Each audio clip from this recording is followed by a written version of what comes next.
تو ایک بات میری یاد رکھو، جہاں مخلوط مجمع ہے، جہاں ہمارے برادران وطن بھی ہیں، غیر مسلم بھی اس پہ بیٹھتے ہیں، انہیں بیٹھنے دو، لیکن بات جو کرو تو وہ ایمان کی بات کرو، آخرت کی بات کرو، اللہ کی عظمت کی بات کرو، انسانیت پر کرو، شرافت پر بات کرو، انسان میں کیسی شرافت ہونی چاہیے، یہ بات کرو گے تو ان کے بھی دل مانوس ہوں گے۔ ان تعلیموں کے اندر ایسی بات مت کرو کہ جس سے انہیں نفرت ہو، ان کو نفرت مت دلاؤ۔ ایسے قصے حیات صحابہ کے مت پڑھو جس میں جنگوں وغیرہ کے قصے ہیں، ان کے سامنے مت پڑھو، اس لیے کہ بیچارے بات سنیں گے، دھیمے دھیمے ان کے دلوں میں ایمان اترے گا، وہ بھی جنت میں جانے والے بنیں گے۔ ہمیں کسی سے دشمنی نہیں، یاد رکھنا، ہمارے اصلی دشمن یہ غیر مسلم نہیں ہے، ہمارا اصلی دشمن ہمارا نفس ہے اور شیطان ہے، یہ دو ہمارے اصلی دشمن ہیں۔ غیر مسلم ہمارا اصلی دشمن نہیں، غیر مسلم جو ہے یہ تو شیطان کی مان رہا ہے، اس لیے ٹیمپریری دشمن ہے، اور یہ ٹیمپریری دشمن تو ہمارے بیوی بچے بھی بن جاتے ہیں جب وہ شیطان کی مانتے ہیں۔ کیا ہے وہ انا عدو لکم، بال بچوں کے بارے میں ہے نا وہ آیت، خیر ہمارے حافظ کچے ہیں، قرآن میں ہے یہ کہ تمہارے بہت سے بیوی بچے وہ تمہارے دشمن ہیں۔ کب؟ جب وہ شیطان کی بات مانے، تو شیطان کی بات ماننے والے تو بیوی بچے بھی ہمارے دشمن ہیں، ان کو ہم اللہ کی بات ماننے پر لائیں گے۔ تو یہ بات میری اچھی طرح یاد رکھو، پوری دنیا کے غیر مسلم ہمارے اصلی دشمن نہیں، ہمارا اصلی دشمن نفس اور شیطان ہے۔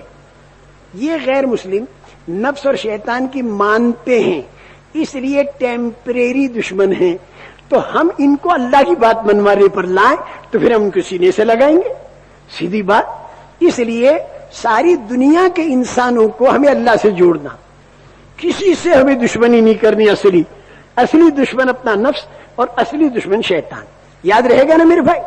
میٹھی میٹھی ٹھنڈی ٹھنڈی باتیں آپ وہاں پر کرو، لوگوں کے دل مانوس ہوں گے انشاءاللہ۔ اب اس کے بعد ریل میں بیٹھے، ٹکٹ ہر ایک کی دے دو، کوئی بوڑھا پریشان حال ہے اس کی ٹکٹ کوئی نوجوان دے دے۔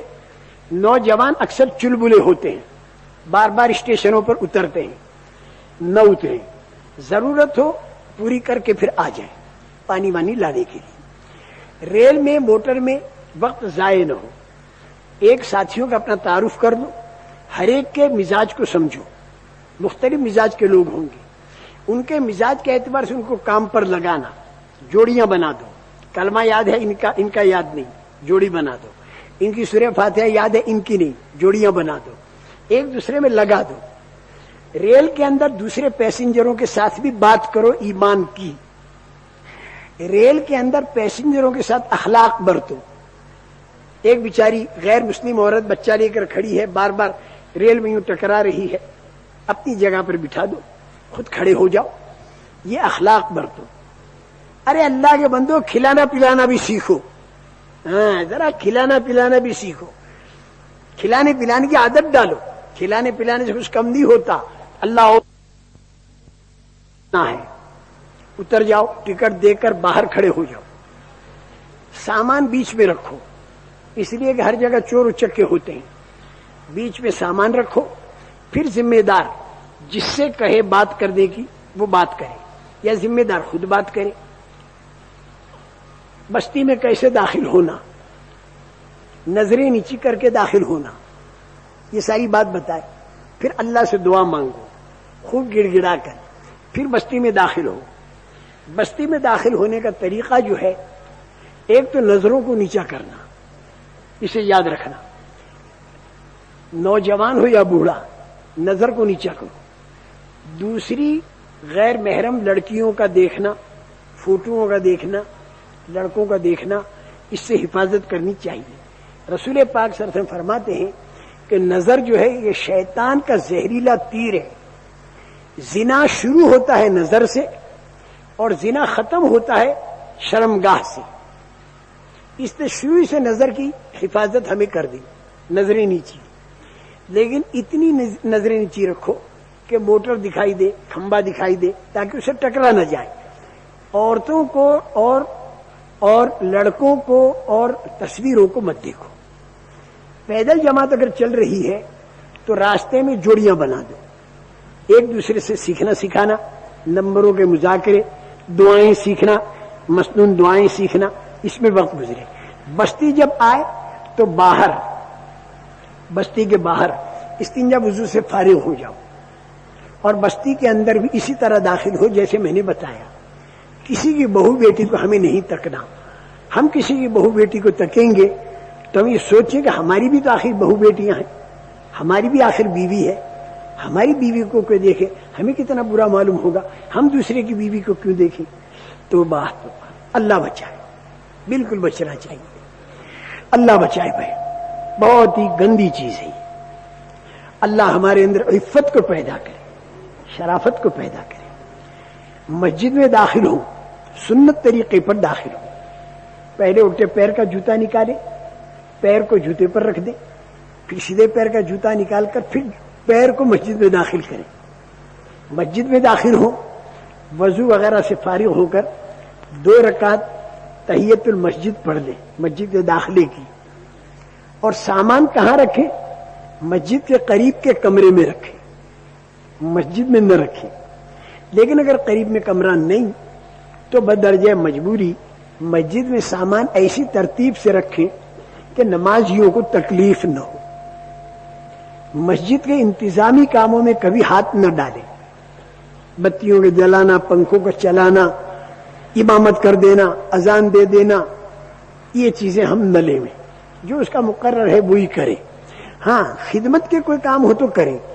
پانی بھر دینا کوئی حرج نہیں، مسجد میں جھاڑو مار دینا، نالیاں صاف کر دینا، اس میں کوئی حرج نہیں. لیکن اعزازی کام ہم اپنے ذمے نہ لیں. مسجد کا اکرام اور احترام بہت ضروری. مسجد میں زور سے بات نہ کریں، گمشدہ چیز کا اعلان نہ کریں، دنیا کی بات مسجد میں نہ کریں. رات کو سوئیں تو کپڑا بچھا کر پھر سوئیں، تاکہ خدا نہ خواستہ نہانے کی حاجت ہو جائے تو مسجد ملوث نہ ہو، اپنا کپڑا ملوث ہو اسے دھو دیں گے. اسی طرح میرے محترم دوستو، مسجد کے اندر پیاز، کچا لہسن، مولی، یہ بدبودار چیزیں مسجد میں نہ داخل کریں، نہ اسے کھائیں، اسے کھاویں بھی نہیں. مسجد کے اندر کھانا بھی نہ کھائیں، باہر کے حصے میں کھائیں، صحن میں کھائیں، دسترخوان بچھا کر کھائیں. مسجد میں کوڑا کرکٹ وغیرہ پڑنے نہ پائے، اس کا پورا احترام کریں. ہم اگر مسجدوں کا احترام نہیں کریں گے، وہ اللہ کے گھر ہیں، دوسرا کون کرے گا؟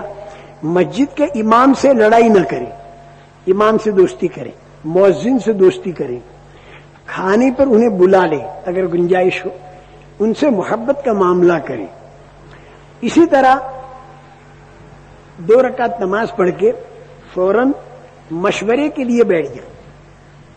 2 رکعت نماز پڑھ کے فوراً مشورے کے لیے بیٹھ جائیں، کیونکہ آپ کو اس بستی میں، اس مسجد میں کتنا ٹھہرنا ہے، 1 دن 2 دن جیسی ضرور، 24 گھنٹے کا آپ کو پروگرام بنانا ہے. مشورے کے اندر 2 فکریں ہوں. ایک فکر تو یہ ہو کہ یہاں سے جماعت کیسے نکلے، یہ یاد رکھو، یہاں سے جماعت کیسے نکلے، جماعت کو باہر نکالنا ہے. دوسری بات یہ ہے کہ یہاں پر مقامی جماعت کیسے بنے. دوسری بات، یہاں پر مقامی جماعت کیسے بنے. مسجد بار جماعتیں بنانی نا، وہاں ایک جماعت بھی ہمیں بنا جو مقام پر کام کرے. اور یہاں سے جماعت کیسے نکلے، یہ 2 کام اس مسجد کے اندر ہیں، اس بستی کے اندر ہیں. اس کو سامنے رکھ کر پھر مشورے کرو. مشورے کے اندر وہاں کے جو کام کرنے والے پرانے، ان کو بھی بلا لو. مسجد کے قرب و جوار کے جو لوگ ہوں ان کو بھی بلا لو. امام صاحب آ جائیں تو ان کو بھی بلا لو. بیٹھ کر 24 گھنٹے کا مشورہ کرو کہ 24 گھنٹہ ہمیں کیا کرنا اس مسجد میں. تعلیم کب کرنی، گشت کب کرنا، بیان کب کرنا، یہ ساری بات طے ہو جائے مشورے سے.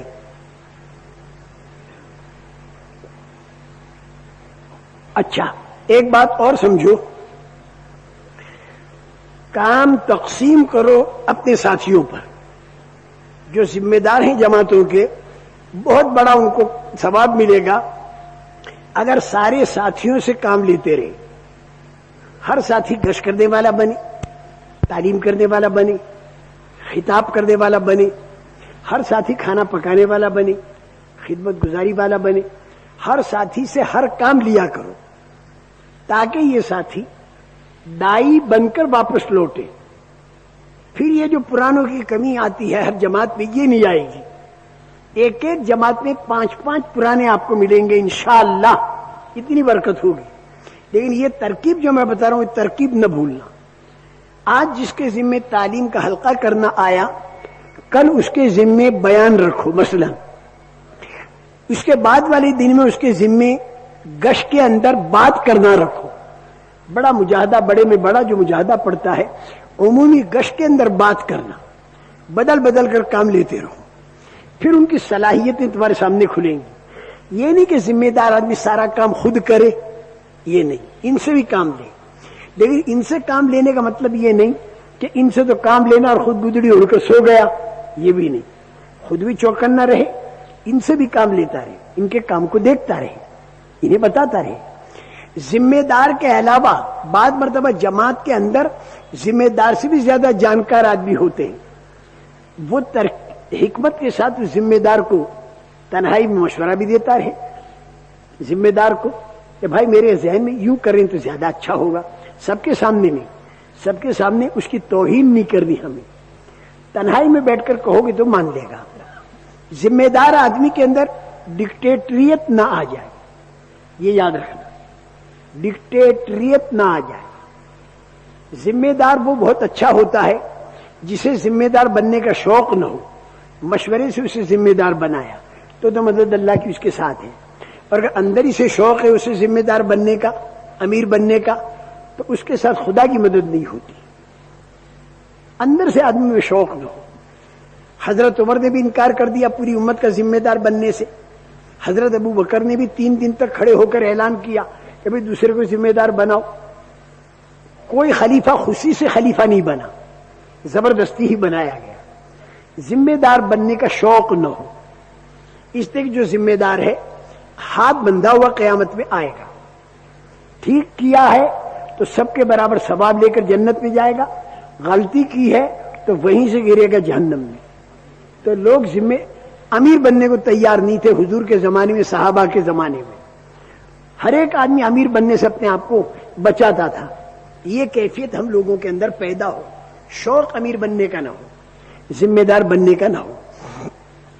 ساتھیوں کے ذمہ کام تقسیم کرو. کھانا کون پکائے گا؟ ہر مسجد میں, بستی میں اپنا کھانا خود پکاویں. پکانے والے مقرر کر دو, وہ اپنے کھانا پکانا شروع کر دے. اگر کوئی تمہاری کھانے کی دعوت کرے تو ہمارے اصولوں میں نہ تو دعوت کا قبول کرنا ہے اور نہ دعوت کا رد کرنا ہے. کام کی مصلحت اگر قبول کرنے میں ہے تو کام کی مصلحت کو سامنے رکھ کر دعوت قبول کر لے, لیکن اس کو ذریعہ بنانے, اس بستی والوں کو دین کے کام پر لگانے کا. صرف کھانا پینا ہمارا نہ ہو. اور اگر کام کی مصلحت دعوت کا کھانے کی دعوت قبول نہ کرنے کی ہے تو پھر قبول مت کرو کھانے کی دعوت, لیکن اس کا اکرام باقی رکھو. یہ نہیں کہ اسے دھتکار دو, اسے دھتکارنا نہیں. اس کو کہہ رہا بھائی ایک تم پرانے, تم ہی اکیلے ہو, تم پکانے میں لگ جاؤ گے, ہمارے ساتھی پکا ہی رہے ہیں, آپ ہمیں گشت کراؤ. اس حکمت سے انکار کرو. لیکن بعض جگہ ایسی ہے کہ دعوت کا کھانا قبول نہ کرو تو وہاں لوگ بات ہی نہیں سنیں گے. مصلحت ہے قبول کرنے میں تو وہاں پر قبول کرنے میں حرج نہیں, لیکن اپنے آپ کو اشراف سے بچاتے ہو. اور جہاں قبول نہیں کرنی ہے تو وہاں قبول مت کرو, اس کا اکرام باقی رکھتے ہو. بہت احتیاط کی چیز ہے یہ. دعوت قبول کرو یا مت کرو, لیکن ذریعہ بناؤ وہاں سے جماعت کے نکالنے کا. اسے ذریعہ بناؤ. کمال ہوگا ہر جگہ سے جماعت کا نکالنا. اچھا, اب ایک کام ہے 24 گھنٹے کے کاموں میں خصوصی گشت کا کرنا. گاؤں کے اندر جو ذمہ دار ہیں دینی لائن کے یا دنیاوی لائن کے بڑے ہوتے ہیں ہر گاؤں کے اندر، ہر بستی میں، ان سے ملنا. جیسے رسول پاک صلی اللہ علیہ وسلم طائف میں ان بڑوں سے ملے تھے، یہ وہی سنت ہے رسول پاک صلی اللہ علیہ وسلم کی. دنیاوی لائن کے بڑوں سے اگر ملو تو اس میں بات کرو 6 نمبر کے اندر رہ کر احتیاط کے ساتھ. وہاں کی چیزوں وغیرہ کو مت دیکھو، احتیاط سے 6 نمبر پر بات کرو. کوئی سیاسی بات مت کرو، کوئی اختلافی بات مت کرو، کسی پارٹی کی حمایت یا مخالفت اس سے بات مت کرو، بالکل نیوٹرل رہو. اور 6 نمبر پر بات کرو، حکمت کے ساتھ کرو، اور کوشش کرو کہ وہ آدمی 3 چلے کو تیار ہو. چلے کو 10 دن کو، 3 دن کو نہیں تو کم سے کم اپنا ایک آدمی بھیج دو جو ہمیں گشت کرے. ایسی بات مت کرو کہ جس سے اسے نفرت ہو. وہ گاؤں کا بڑا آدمی ہے، اسے نفرت مت دلانا، مانوس کر کے وہاں سے ہٹنا. یہ تمہارا کمال ہوگا. اللہ تم سے کام لے اور اللہ ہم سے بھی کام لے. اگر وہ دینی لائن کے کوئی بڑے ہیں، کوئی عالم ہیں، کوئی پیشوا ہیں، کوئی بزرگ ہیں، کوئی اللہ والے ہیں، تو ان کے پاس جا کر کارگزاری سناؤ. ایسے طریقے پر مت سناؤ کہ جس میں اپنا فخر ٹپک رہا ہو، بلکہ امت کا غم، امت کے حالات ان کے سامنے پیش ہوں اور دعا کی درخواست کرو. ان کے پاس ملنے جاؤ تو ان کے وقت کی رعایت کے ساتھ جاؤ، یہی نہیں کہ اندھا دھن چلے جاؤ. بس یہ ان کے پاس جانے کے آداب ہیں. کوئی بھی اللہ والا ہو اس سے جا کر ملاقات کرو. بعض مرتبہ جس سے تم ملنے کے لیے جاؤ گے وہ دینی لائن کا ہوگا بڑا، لیکن وہ ہوگا سنت کے خلاف، اس کے اندر سنت نہیں ہوگی، وہ خلاف سنت کام کر رہا ہے. ملنا اس سے بھی ہے. اکرام تو کرنا ہے اس کا، لیکن اس کا اتباع نہیں کرنا. جیسے قرآن پاک اگر غلط چھپا ہوا ہو تو اس کو ہم پخانے میں نہیں ڈالیں گے، اس کا اکرام کریں گے، لیکن غلط چھپے ہوئے قرآن پر کہ ہم تلاوت نہیں کریں گے. تو اگر کوئی دینی لائن کا بڑا ہے غلط، اس میں سنت نہیں ہے، ملنا اس سے بھی ہے. ایسے طریقے پر ملنا کہ اس کا اکرام احترام کرنا، لیکن وہ خلاف سنت بات کرے تو اس پر ہمیں چلنا نہیں. اکرام کرنا ہے، اتباع نہیں کرنا. یاد رہے گا نا آپ حضرات کو؟ ہاں، یہ بہت گر کی بات بتا رہا ہوں. ہدیہ وغیرہ بھی ایسے علماء کرام کے پاس لے جاؤ تو کوئی اشکال نہیں. ہدیے سے محبت آتی ہے، لیکن وہی تمہاری جتنی بڑی چادر ہو اتنے پیر کھولیو، اس سے زیادہ پیر کو نہ کھولیو. یہ میں کہوں گا. اللہ کا یقین دل میں آتا جائے گا، اتنا اللہ پاک آپ کو توفیق دیتے جائیں گے. اچھی بات ہے بھائی. یہ تو میں نے خصوصی گشت کے آداب بتائے. ایک کام ہے عمومی گشت. عمومی گشت جو ہے یہ ریڑھ کی ہڈی ہے اس کام کی. گھر گھر در در جانا، اور یہ سارے نبیوں کی سنت ہے. عمومی گشت کے لیے جب آپ چلیں، مثلا بیان کب ہوگا یہ مشورے میں طے ہو. مغرب کے بعد اگر بیان طے ہوتا ہے، اس بستی کے حالات کو سامنے رکھ کر بیان طے کریں، اپنی راحت کو نہ دیکھیں. آدمی کب ملیں گے؟ مغرب کے بعد کا بیان طے ہوا تو عصر سے لے کر عصر کے نماز کے بعد پھر آپ اعلان کرو، اور اعلان میں لوگوں کو بٹھا کر ان سے عصر سے عشاء تک کا وقت لے لو. جیسے 3 چلے کی تشکیل کرتے نا، ویسے عصر سے عشاء تک کا وقت لے لو. جو لوگ نہ بیٹھیں انہیں ڈانٹو مت، جانے دو. جانے والوں سے کہہ دو کہ بھئی دیکھو جماعت آئی ہے، دین کی باتیں ہوں گی، مغرب کے بعد تفصیلی بات ہوگی. دیکھنا آپ جا تو رہے ہو واپس، لیکن اپنے دوست برادروں کو لے کر آپ مغرب کے اندر آ جانا. ایسی محبت سے انہیں جانے دیا جائے. عصر کی نماز کے بعد پھر آپ عشاء تک کا وقت مانگو، جتنے بھی دے دیں، اور پھر دیکھو کتنے آدمی ہیں، کتنی جماعتوں کی ضرورت ہے اس بستی میں. 2 3 4 جتنی جماعتوں کی ضرورت ہو اتنی جماعتیں بناؤ. گشت کی عمومی گشت کی جماعتیں بناؤ. پھر مجمع بچ گیا تو پھر اس کا بھی مصرف تلاش کرو. مثلاً 3 آدمیوں کی خصوصی جماعتیں بنا کر ایسے آدمیوں کے پاس بھیجو کہ جن کو گھروں کے اندر ملنا مفید ہو، یہ بیٹھ کر خصوصی گشت کی نوعیت سے ان سے بات کریں. اس کے بعد بھی جو مجمع بچ جائے تو اس کے اندر اپنا ایک آدمی بٹھا دو، وہ آدمی بیٹھ کر ان کے سامنے دعوت کا ذہن بنائے مغرب تک. 1-2 ساتھی دعا کے اندر لگا دو، 1-2 ساتھی دعا کے اندر لگا دو، اللہ سے دعا مانگیں، ذکر کریں، تلاوت کریں مسجد کے اندر، اللہ کی رحمتوں کو متوجہ کریں. گشت کے لیے جو جماعتیں نکلی اس میں ایک آدمی امیر ذمہ دار بنے. امیر کا لفظ میں غلطی سے کہتا ہے، قرآن حدیث کا لفظ امیر ہی ہے، لیکن آج اس کا مطلب اتنا الٹا ہو گیا کہ ہم اس کا تھوڑا سا ترجمہ کر دیتے ہیں. ایک ذمہ دار بنا دو اور ایک آدمی بات کرنے والا طے کرو جماعت میں، اور ایک آدمی رہبر طے کرو جو مقامی ہو. یہ 3 کام کرنے. جماعت خوب دعا مانگ کر اور پھر یہاں سے روانہ ہو. وہ جو مقامی آدمی ہے، رہبر جو بنا ہوا، وہ لوگوں سے ملائے اور کہے ہوئی جماعت آئی ہے، ذرا آپ ان سے، یہ ہمارے یوں ہیں، ان سے ملو. آپ ملیں گے ان سے، سلام کرو، مصافحہ کرو. اچھا بات کیا کہو گے؟ معین نہیں کوئی بات، اس آدمی کا مزاج سامنے رکھ کر بات کرو. کلم الناس علی قدر عقولہم، جیسا وہ آدمی ویسی بات. لیکن بات کیا، کوئی انداز تو ہم بتا دیں آپ کو، تھوڑا انداز. مثلا یہ انداز ہو کہ بھائی ہماری جماعت آئی ہے فلاں جگہ سے، ہم اور آپ مسلمان ہیں، ہم نے کلمہ پڑھا ہے، کلمے کے اندر ہم نے وعدہ کیا ہے کہ ہم اللہ کے حکم کو مانیں گے نبی کریم صلی اللہ علیہ وسلم کے طریقے پر.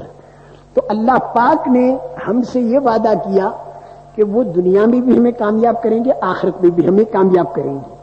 لیکن رسول پاک صلی اللہ علیہ وسلم کا جو طریقہ ہے وہ زندگیوں میں محنت کے بغیر نہیں آتا. اس لیے آپ سے گزارش ہے کہ اس محنت کی پوری ترتیب پر بات جو کرنی ہے وہ تو ہوگی مغرب کی نماز کے بعد. اس میں تو آپ کو آنا ہی ہے. اس وقت میں ہمارے کچھ ساتھی بیٹھے ہوئے ہیں مسجد کے اندر، تو آپ تشریف لے چلیں، تو ان سے آپ کی ملاقات بھی ہو جائے گی، کچھ بات بھی ہو جائے گی، مغرب کی بات کا بیان بھی ہو جائے گا. یہ بات کرنے کا ڈھنگ ہے. کلمہ سننا یا نہ سننا، جہاں کلمے کا سننا مفید ہو وہاں کلمہ بھی سن لو. جہاں یعنی وہ کہ اچھا ہم کو مسلمان نہیں سمجھ رہے، لڑائی جھگڑے کا خطرہ ہے، کلمہ مت سن، کوئی حرج نہیں. نماز کی کہنی یا نہ کہنی، نماز کا کہنا اگر مفید ہے تو کہو، اور اگر نماز کا کہنے میں وہ شرمندہ ہو جاتا ہے، اس کی توہین ہو جاتی ہے، نماز پڑھے گی نہیں پڑھی، یہ انداز بھی نہ ہو. حکمت کے ساتھ بات کرو، نقد تیار کر کے وہاں سے 5 آدمی 7 آدمی جتنے تمہیں مل جائیں انہیں بھیج دو. ایک آدمی اپنا ساتھ میں لگا دو. دروازے پر 2 آدمی پہلے سے کھڑے ہوں، وہ ان کو لے لیں. آئیے آئیے آئیے بھائی، آپ کا کیا نام؟ عبدالرزاق. آپ عبدالستار، آئیے بھائی عبدالرزاق آ جائیے. مانوس کرو، جیسے گاہک دکاندار گاہک کو مانوس کرتا ہے. اب مسجد میں لا کر بھائی آپ نے عصر کی نماز تو پڑھ دی ہوگی. انہوں نے نہیں صاحب ہمارے کپڑے ناپاک رہتے، ہم نہیں پڑھتے.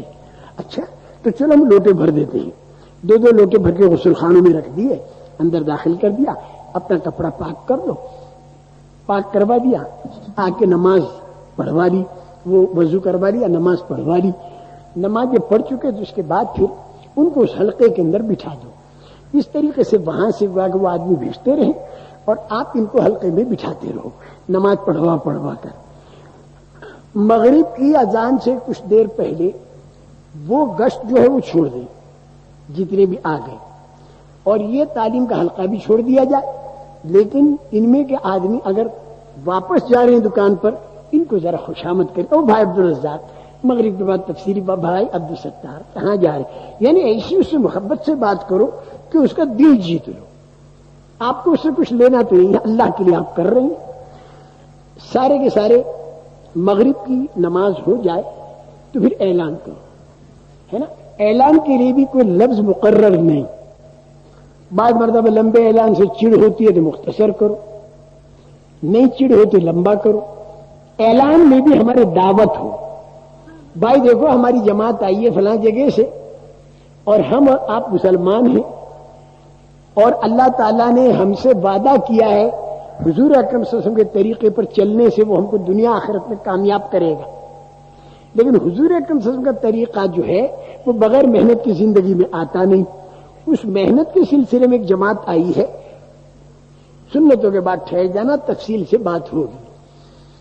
جو لوگ واپس بھی چلی جائیں گے نا ان کے کان پہ اتنی بات پڑ گئی کہ حضور کے طریقے پر کامیابی ہے, اتنی بات ان کے کان پر پڑ گئی واپس جانے والوں پر بھی. اس کے بعد سنت مختصر پڑھو, جس کے ذمہ بیان ہے وہ فوراً کھڑا ہو جائے بیان کرنے کے لیے, اور بیان کرنے کے لیے جب کھڑا ہو تو دوسرے ساتھی مجمع کو آگے کر دے, جوتا لے کر جو جا رہا اس کی خوشامد کر کے بٹھا میں, چڑ جائے تو زیادہ ضد نہ کرے, بیان کرنے والا 6 نمبروں میں رہ کر بیان کرے اور واقعات وہ بیان کریں جو کتابوں کے اندر موجود ہوں. قرآن اور حدیث عام لوگ بیان نہ کریں تو اچھا ہے, اور اگر بیان کرو تو موضوع حدیث بیان مت کرو. موضوع حدیث بیان کرنا اللہ کے نبی نے بالکل منع کیا ہے. ضعیف حدیثوں کا بیان کرنا یہ تو حضرت امام بخاری رحمۃ اللہ علیہ جو ہیں انہوں نے بھی کتاب جامع الصحیح لکھی, اس میں تو صحیح حدیثیں بیان کر دی. لیکن الادب المفرد اور دوسری کتاب تاریخ کبیر جو حضرت امام بخاری رحمۃ اللہ علیہ نے لکھی ہے اس کے اندر انہوں نے ضعیف حدیثیں بیان فرمائی ہیں, تو یہ کوئی جرم نہیں ہے. دیکھو کل عصر کی نماز کے بعد آپ حضرات نے دیکھو سنو, او بھائی او بھائی او بھائی او میرے بھائی, دیکھو کل عصر کے بعد نکاح کی مجلس میں بڑی شانتی تھی. کل عصر کے بعد نکاح کی مجلس میں آواز بھی آ رہی تھی. میرا خیال میں ابھی کچھ لوگ ایسے آ گئے بیچارے کہ جو صرف دعا کے لیے آئے ہیں, ہاں تو وہ شور مچا رہے, یہ آگے والے سارے بالکل چپ بیٹھے. تو جو لوگ دعا کے لیے آئے ہیں وہ بھی اگر سنجیدگی کے ساتھ بیٹھ جائیں تو حضرت کی دامت برکات ان کا چہرہ مبارک بھی دیکھنے ملے گا, اور خاموشی کے ساتھ بیٹھیں. بھائی آج آواز آ رہی ہے, اوہو آج کچھ نئے لوگ آ گئے, ہماری اس مجلس میں کچھ نئے آدمی گھس گئے ایسا معلوم ہو رہا ہے. بس آسان طریقہ, ہونٹوں کو بند کر لو. دیکھو بولنا جو شروع کیا نا, یہ بٹھانے والے جو ہیں یہ پہلے اپنے ہونٹ بند کر دیں. یہ بٹھانے والے جو ہے نا, بٹھانے والے یہ اپنے ہونٹ کو بند کر دیں. پہلے بٹھانے والے بند کر دیں اپنا ہونٹ, میری اتنی بات مان لیں. یہ منتظم حضرات اپنے ہونٹ بند کر دیں, آدھا سکوت تو اس سے ہو جائے گا. اور باقی جو خواہ بول رہے تو وہ بھی اپنے ہونٹ کو بند کر دیں. یہ مت کہو کہ چپ رہو, 100 آدمی کہیں گے وہی شور ہو گیا, چپ رہو کیا ہوا. بھائی لوگ چپ تو ہو گئے, اب تو کچھ آدمی بولتے دکھائی دے رہے. اچھا بھائی اگر تم چپ نہیں رہتے, چلو ہم اپنا کام کریں, جس کو جہاں جگہ ملی بیٹھ جائے. اچھا بھائی سنو میری بات, میں نے عمومی گشت کے بارے میں آپ حضرات کو پوری تفصیل سنائی.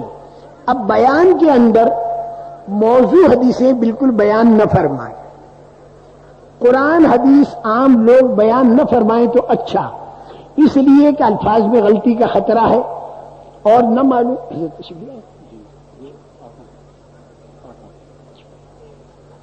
موضوع حدیثوں کو تو چھوئے بھی نہیں بالکل, اور قرآن حدیث کو بیان کیے بغیر آپ سیدھے سادے انداز میں بات رکھیں, لیکن قوت کے ساتھ بات رکھیں, اور 4 مہینوں کی تشکیل کریں. 4 مہینوں کی تشکیل کریں. پہلے سے اپنے ساتھیوں کا بھی ذہن بنا دیں, دن کو بھی تیار کر کے رکھیں آدمیوں کو 4 مہینوں کے لیے, وہ اس وقت میں بولیں تاکہ دوسروں کو ترغیب ہو. پھر چلے پر آمیں, پھر آپ 10 دن 15 دن پر آمیں, پھر آخر میں 3 دن پر بھی آئیں، کوئی اشکال کی بات نہیں، نام پتہ وغیرہ رات کو ہی لکھ لیں اور تشکیل کے حلقے بنائیں، ساتھیوں کو پہلے سے سمجھا دیں، اس طریقے سے لوگوں کو آمادہ کریں۔ جو نام آ جائیں تو پھر ان کی وصولیابی کا گشت صبح آپ کو کرنا ہوگا، اور ہر مسجد سے ایک جماعت تو آپ باہر نکال دیں اور ایک جماعت مسجد کے اندر بنا دیں۔ پوری تشکیل جب آپ کی ہو جائے، پوری تشکیل جب آپ کر چکے تو اس کے بعد پھر مقامی جماعت بنائیں، مسجد وار جماعتیں جو آپ کو بنانی نا، وہ مقامی جماعت بنائیں۔ واپس جانے والے ذرا دھیان سے سنیں، کیونکہ واپس جانے والے بھی جاتے ہی اپنی مسجد کے اندر جماعت بنا ڈالیں جس مسجد میں نماز پڑھتے ہیں، اور آپ حضرات تو جہاں جہاں جائیں وہاں پر مسجد وار جماعت بنا لیں۔ اچھا، یہ مسجد وار جماعت کا کام کیا ہوگا یہ میں بہت مختصر آپ کو بتاؤں گا، زیادہ تفصیل آپ کو معلوم کرنی ہے تو ہر جگہ اللہ کے فضل سے پرانے کام کرنے والے ہیں کشمیر کے اندر بھی، ان سے عملاً میں کام کیسے سیکھا تبلیغ کا ایک ترکیب بتا دوں۔ میں جب حضرت نظام الدین اولیاء رحمۃ اللہ علیہ پہنچا ہوں تو بالکل یعنی پہلی مرتبہ نکل کر آیا، میرے کو ابھی ذمہ دار بنا کے بھیج دیا، میں کہتا رہا کہ میں اس کام سے ناواقف بنا کے بھیج دیا، لیکن مسجد والوں نے ایک پرانا آدمی بھی میرے ساتھ لگا دیا، ذمہ دار مجھے بنایا۔ ایک آدھ مرتبہ تو لگایا، پھر دوسری مرتبہ نہیں لگایا، دوسری مرتبہ بالکل نہیں لگایا۔ میں نے ایک ترکیب کی، وہ ترکیب میں تمہیں بھی بتا دوں۔ میں نے ترکیب یہ کی، ہر جگہ پرانے کام کرنے والے ملے تو میں ان کی خوشامد کر کے میں ان سے کہتا تھا کہ تم بڑے حضرت کے زمانے کے ہو اور تم مولانا یوسف صاحب رحمۃ اللہ صحبت بہت اٹھائے ہوئے ہو، بس ہمیں تم 1-2 دن ہمارے ساتھ چلو اللہ کے واسطے۔ بہت خوش آمدید میں کرتا رہا 1-2 دن، اور ہمیں گشت کرنے کا طریقہ بتاؤ، عمل کر کے بتاؤ، ہمیں تعلیم کا طریقہ بتاؤ اللہ کے واسطے۔ اور وہ اللہ کا واسطہ دینے کے بعد ذرا بیچارے نرم پڑ جاتے تھے، پرانے، یہ پرانے ہمارے پیٹرول پمپ ہیں، ان سے پیٹرول لینا چاہیے ہمیں نیوں کو، وہ بیچارے چلتے تھے۔ بھائی یوں ہر جگہ میں جہاں گیا میں نے یہی کیا۔ نظام الدین میں مجھے زیادہ ٹھہرنے نہیں ملا، جتنا بھی نظام الدین میں مجھے ٹھہرنے ملا تو میں جیسے وہ جو گنے کو چوستے ہیں نا، اس طریقے سے میں آدمیوں کو چوستا تھا، پرانوں کو، ان سے بس ان کے مجلس میں بیٹھنا، اسے سننا، اور اپنا حافظہ بھی کمزور، اسے لکھنا اور مولانا یوسف صاحب کی باتوں کو سننا، اور یہ ہوا میں نے ترکیب کی ہے۔ اور ایک دوسری ترکیب بھی بتا دوں، میں آپ کو بتا دوں، دوسری ترکیب یہ کی کہ جتنا ان لوگوں سے لیا پھر میں نے کہا یہ سڑے گا، اگر اپنے ہی پاس رہا تو سڑے گا، تو پھر میں نے یہ کیا کہ جو بھی میرے ساتھ نکلا پھر اسے پلانا شروع کر دیا، اسے پلانا شروع کر دیا، اس سے گشت کرایا، اسے تعلیمیں کرائیں، اس کو 3 دن کے لیے الگ کر دیا، پھر بلایا۔ تو یوں گویا کہ 2 فائدے ہوں گے، جاننے والوں سے ہمیں سیکھنے ملے گا، اور جو بیچارے کم جاننے والے ہیں وہ عملاً سیکھیں گے۔ تو آپ میں سے ایک ایک آدمی کے ہاتھوں سینکڑوں دین کے دائی بنیں گے۔ یہ میں نے اپنی ترکیب آپ حضرات کو بتا دی، اور مجھے تو بہت فائدہ ہوا، اور بے تکلف میں کہہ رہا ہوں اب تک بھی الحمدللہ مجھے پرانوں سے فائدہ ہو رہا ہے، اب تک بھی۔ اور میں بے تکلف ایک بات بتا دوں، بہت سے لوگ جو میرے ہاتھوں لگے ان کے ہاتھوں اور لگے، پھر ان کے ہاتھوں اور لگے، تیسرے چوتھے نمبر پر میں آپ کو بہت بے تکلف کہتا ہوں، میں نے جب ان کے بیانات کو سنا تو ایسی باتیں میرے کو معلوم ہوئی کہ جس کو میں نے میرے خیال میں بھی نہیں تھی، لیکن میں نے ذرا چھپ کر سنا، سامنے بیٹھ کر نہیں سنا، چھپ کر سنا، اور ایسی باتوں کو میں نے چپکے سے لکھ بھی لیا، ان سے کہا نہیں، ان سے کہنے کے بعد ذرا نقصان کا خطرہ ہے کہیں بڑائی نہ آ جائے، جب مولوی صاحب بھی ہمارے شاگرد بن گئے تو اس سے بچاری ان سے تو میں نے کہا نہیں، لیکن میری کاپی میں ان کی باتیں بھی لکھی ہوئی ہیں۔ تو کوئی بھلی بات اگر کسی سے مل جائے تو اس میں ہماری کیا ناک نیچی ہوتی ہے؟ ہاں بھائی، ایسی ناک کیوں رکھے ہو جو نیچی ہو جائے؟ یہ میں اپنی ترکیبیں آپ کو بتا رہا ہوں، یہ میں نے گشت اور بیان کا طریقہ بتا دیا۔ یہ ایک میری چند باتیں آخری میں آپ حضرات سے عرض کر دوں، اور اس میں خاص کر کے جو واپس جانے والے یہ بھی سنیں اور آپ حضرات بھی سنیں چند باتیں. ایک تو مسجد وار جماعت بناؤ. مسجد وار جماعت کا کام کیا ہوگا؟ وہ جماعت روزانہ کی تعلیم کرے اس مسجد میں بیٹھ کر, وہ جماعت پوری بیٹھے اور ساتھ میں مسجد کے نمازیوں کو بھی جوڑ دے. دوسرا کام مسجد وار جماعت کا یہ ہوگا کہ 2 گشت کرے. ایک گشت تو اپنی اسی مسجد کے اطراف میں کرے اور ایک گشت کسی دوسری مسجد کے اطراف میں کرے وہ جماعت. اپنی مسجد کے اطراف کا گشت تو اپنی مسجد کے قریب ہی باقی رہے گا. دوسری مسجد کا جو گشت ہے وہاں کے لوگوں کو گشت پر کھڑا کرنے کے لیے ہے. جب وہ گشت پر کھڑے ہو جائیں تو پھر ان کے ذمے بھی 2 گشت کر دو, ایک اپنی مسجد کا ایک اور مسجد کا. بھائی اس طریقے سے اگر آپ نے کیا تو میں کہتا ہوں, میں نے سنا سری نگر کے اندر پتہ نہیں 250 مسجدیں, مجھے یاد صحیح رہا نہیں رہا اتنی 250 مسجدیں مجھے یاد پڑتی ہیں, زیادہ بھی ہوں گی, 1200 مسجدیں ہیں. اگر اس ترکیب سے اگر ہر شہر کے اندر 2 گشت ہوئے کہ پہلا گشت تو مضبوط رہے اور دوسرا گشت وہاں چالو کرنے کے لیے ہو, تو میں کہتا ہوں ان 1200 مسجدوں کے اندر جماعت مسجد وار بن کر کام کرے. یہ اتنا آسان معلوم ہوتا ہے مجھے کہ جس کو میں مثال نہیں دے سکتا, لیکن کرنے سے ہر چیز ہوتی ہے.